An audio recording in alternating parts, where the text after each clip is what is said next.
The small business climate is ever changing, but owners across Illinois are facing new challenges.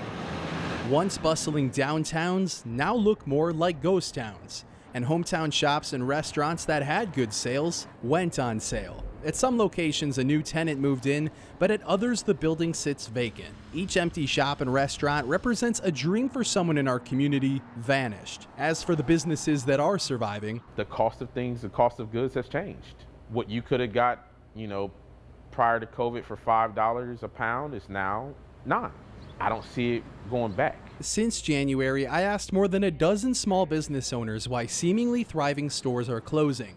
One of them is Four Seasons owner Katie Katsunis. She tells us when new state laws are created, the benefits for big businesses often overshadow the challenges it creates for local ones. It's no different than when you have a little baby or toddler at home. You help them more. You help them learn how to crawl and then walk. The state should learn to help the little guys crawl and walk, and hopefully they become the big business. Back in 2019, state lawmakers voted to gradually increase the minimum wage for workers 18 and older when it was at $8.25. This year, it's at $14 per hour and will hit $15 in 2025. A new law was passed this year mandating employers give every worker 1 hour of paid leave for every 40 hours worked. That's on top of inflation and Illinois having the second highest corporate income tax for businesses in the U.S. Sarah Reuter co-owns an entertainment business in Peoria called Gone Social. She says 25% of everything she makes each month goes out the door to pay local, state, and federal taxes. The concerns that you have, do you feel like it's been addressed maybe on the local or the state level? I don't think so. Many things have come out in the past years that have impacted small businesses. I just want to stress that, it's great for the employees. I absolutely love it. But at what cost to the business owner?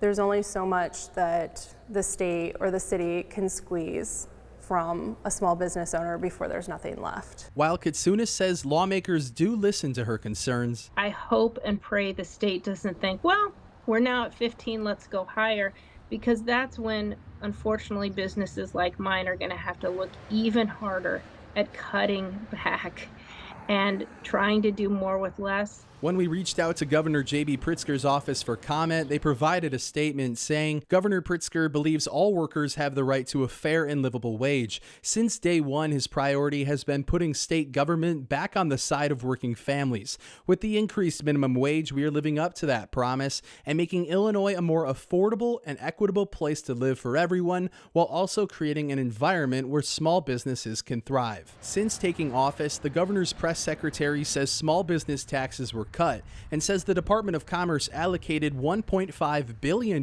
in pandemic-related support for businesses. Democratic Senator Dave Kaler says the state also tries to help owners by promoting training and access to education. You have to look at both because it takes workers and it takes investors and companies to make a job. You know, I think it's important that we recognize that. Small business is the backbone of this state. It's the backbone of the United States. The Turner Center at Bradley University is a small business development center funded by the state, providing free counseling and programs for startup businesses. And Peoria's Black Business Alliance is one of 10 groups recently awarded a share of $2.5 million to help minority-owned businesses. But even with these resources, these business owners fear their time could run out too. It hurts, and the hurt doesn't happen immediately. Our heart is in this business. We want to try to do everything to make it, sacrifice ourselves, sacrifice our time, and pay our people, but at some point it's got to give, and the state can't keep taking so much. All three owners interviewed for this story say they applied for grants due to the pandemic, which did help them, but receiving a grant is only a temporary fix. They say if the business landscape continues the way it's trending now, it will be too expensive to stay open, and we as consumers could have fewer local options to dine and shop.